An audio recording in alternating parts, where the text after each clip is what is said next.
Hello, everybody, and welcome to Bridging the Gap, publisher strategies that attract brand investment. I am Eric Schaefer. I'm a senior director of our channel growth team here at CJ. Hi, everyone. I'm Sean Fitzwilliam. I've been at CJ for about 7 years now, over the retail vertical, finance vertical, and travel vertical. So if you have any questions, don't hesitate to reach out. I can help answer any questions in any of those verticals that you have today. We're going to kick us off and get started. So right now, there's really four main themes that I always hear from the advertiser side and why content commerce isn't able to be turnkey at the moment. Leadership buy-in. Usually there's not enough data to support leadership buy-in.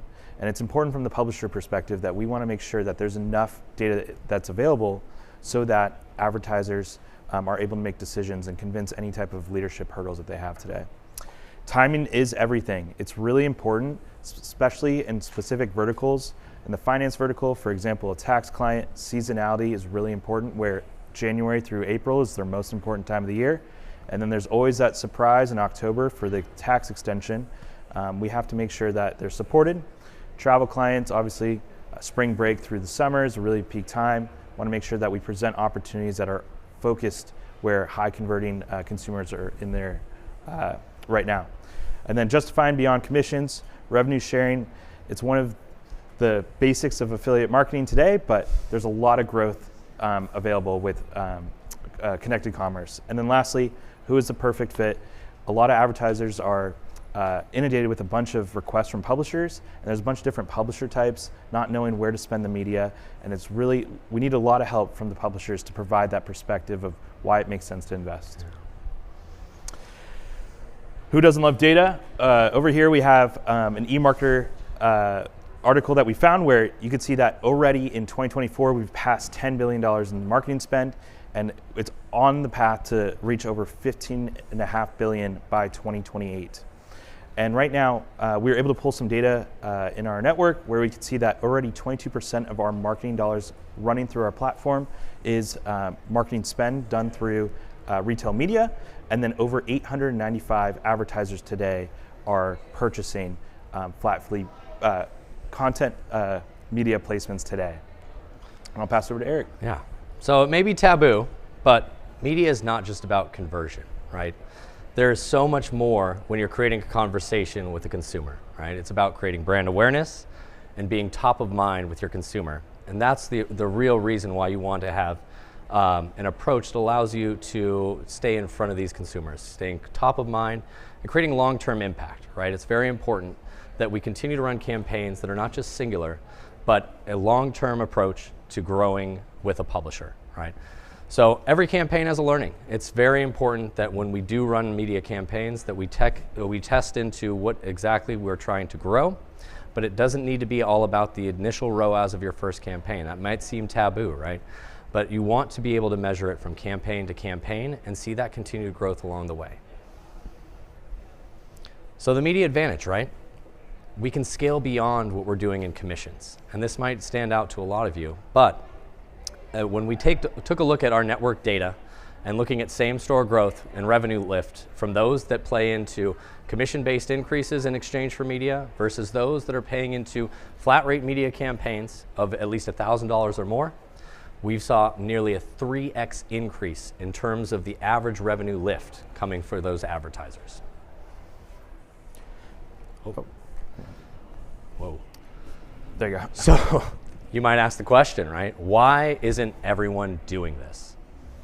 Yeah, so on the advertiser side, a lot of it has to do with case studies where there aren't specialized specifically to your advertiser. So it's really important to have enough case studies that would support that advertiser, as well as lookalike issues and compatibility issues. This is where I see a lot that occurs, is where there's recommendations for a competitor that you think is a competitor of that specific advertiser, but you also have to look at a perspective of third-party resellers. A lot of advertisers also sell through third-party sites like Amazon, and that could also be a competitor. So we have to be sure when pitching to advertisers, making sure that you understand who their competitor is and do they also consider third-party sellers. Lastly, that default behavior that we see, that revenue share is feels safer than that flat fee media, and then also that ROI uncertainty goes hand in hand, especially if the economics are not heading in the right direction. A lot of leaders are trying to protect that profit margin and making sure that there isn't risk. Yeah. And on the publisher side, right, it's a bit of the chicken and the egg, right? You can't necessarily prove what works if you don't have the investment that's flowing through your business and your media. So it's very important that we make sure that we are placing limits on the volume and the variety of placements that we're running.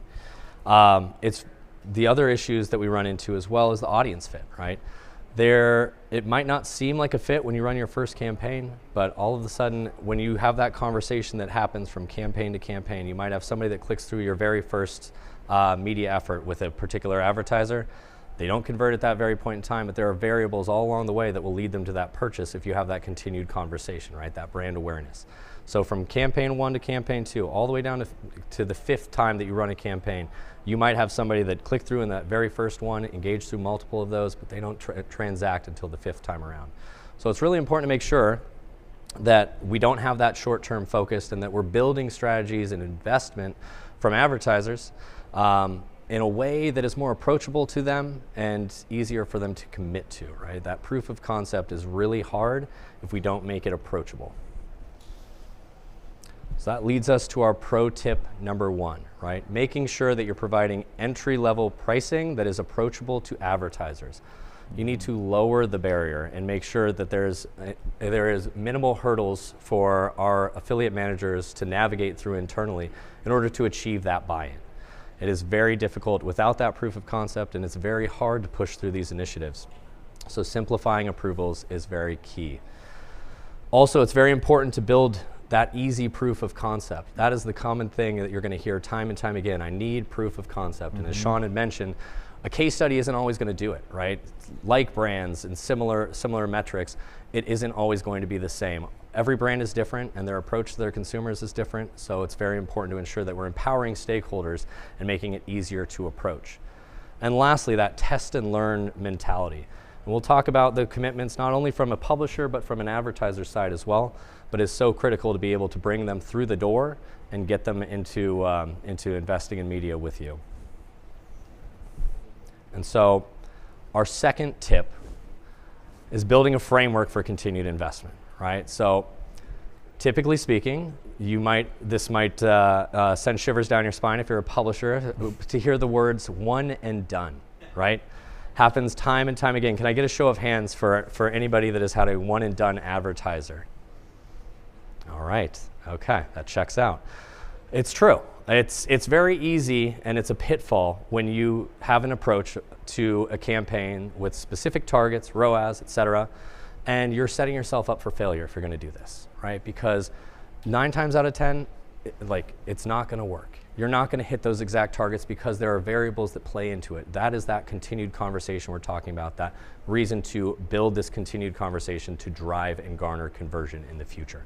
So it's important to build a framework for that, creating this testing and learning mentality, right? But there are ways to do this, right? Garnering commitments up front for multiple campaigns, right? Avoiding the one and done approach and merchandising your media in a way that commits to multiple campaigns, whether this is offering a discounted rate on a second campaign with that initial commitment or lowered rates on the first campaign to get people rolling and start to see and modify from campaign 1 to campaign 2, A to B, making differences that will change the returns that you see. Oops, sorry. Yeah, and again, on the advertiser side, similar concept. Testing and learning is really important. Sometimes a discount offer or a promotional offer where it's $1 off versus a percentage off may be different. Being able to refine messaging also could really impact the performance of a campaign, as well as your cashback strategy. That's super important. You could really incentivize users to do purchasing in specific product categories, target new customers. There's a lot you could do, and it's really important on the advertiser side to continue to test and learn. Not one placement's always going to work. Yep. You always want to invest and continue that partnership. Absolutely. And then pro tip number 3 is the vertical specific media packages. It's important to have vertical specific media packages to improve efficiency in terms of booking, as well as category insights. A lot of advertisers want to know what other advertisers are doing, so understand what is going on in the in that vertical is really important. This will help create on the publisher side more lead generation and growth opportunities to get more budget today. Yeah. And to that point, right, a rate card, a media kit, homepage placement, category placement, all sounds the same, right? If you're an advertiser, it's very difficult. It's decision-making paralysis, and being able to use data to verticalize your packages in a way that is approachable is key. And then lastly, right, how do we create a ever-running funnel of leads for media? And one easy way to do that, if you're looking for what to do with your remnant inventory, is using just that, right? Making it so approachable that you can use this as a recruitment tool and a lead generator to garner media investment with advertisers and create that pipeline through development. And so as a part of our channel growth team, we play a critical role in that, and it's something that we're able to do in terms of funneling those prospects to our publishers, especially when it comes to your remnant inventory. But this is a tool that you should really be considering when it comes to lead generation and getting more people investing in media with you and creating that test and learn mentality. So it helps you to prove that value very, very quickly with that unused space, rather than allocating it to somebody who's already investing with you, that's already seeing those returns, rather than bringing more media investment through the door.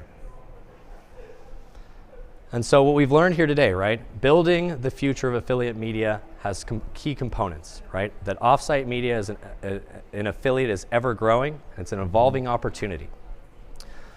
And by leveraging these pro tips, you can build investment and trust for long-lasting partnerships and develop those time and time again. And lastly, making it a priority to establish benchmarks and arm decision makers with what they need to make the right decisions and invest with you. So with that, we thank you for being here and would love to welcome any questions that you might have.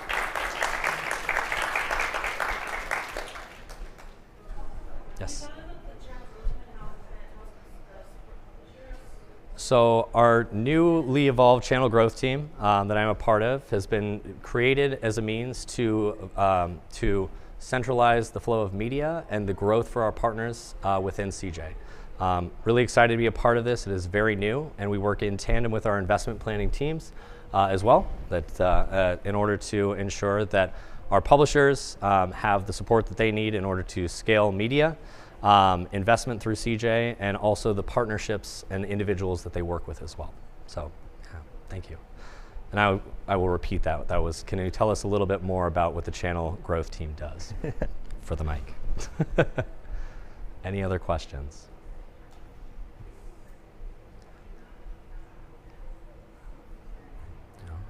Have you started talking to your clients about this, trying to re-educate them about why this is a good approach to go down, and any kind of reactions so far?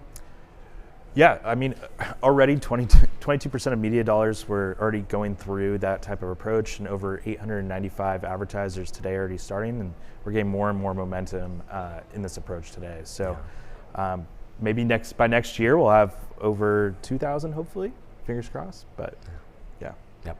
So those conversations have definitely begun. Are they reinvesting? Are they seeing the success? Yes. Yes. Yeah. What's important is always the messaging of testing.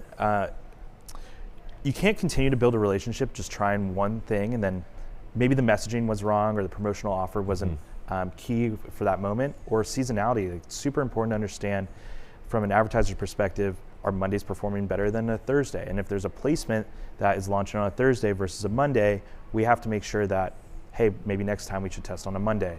It's just there's so many nuances on why placement didn't work, and it's important to not make a decision to not do it again because of not testing in a different type of fashion.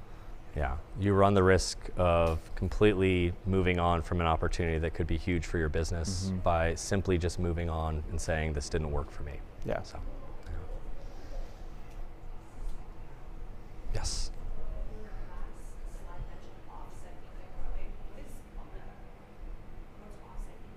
So off of an advertiser site, so working on with a publisher's media offering.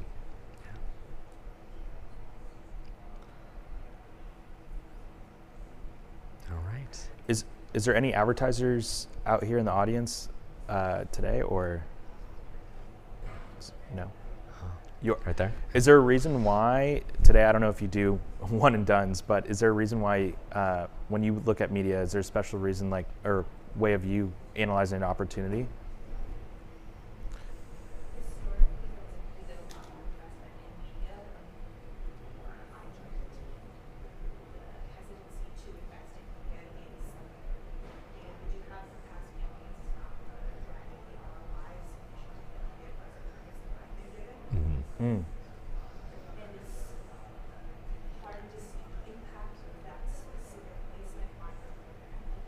Mm-hmm. generated a lot of revenue that week, but I don't know that from that placement. So kind of a little more visibility into your data. All right. I think one of the ways that we could tie this together too is incrementality testing, where we have products. I don't know if you're integrated, but we could connect with someone where we could track that placement to prove the incrementality of that placement if you're having issues today with that. So. All right. Yep. All right. Let's see. Any other questions that we've got? All right. Well, we'd like to thank you all for joining us today and hope you have a great rest of your CJU with that in mind. One last thing, your review does matter, and if you are working with CJ, we encourage you to snap this QR code for a quick 2-minute survey and to receive a $25 Amazon gift card. So thank you all so much. Have a great rest of your day at CJU.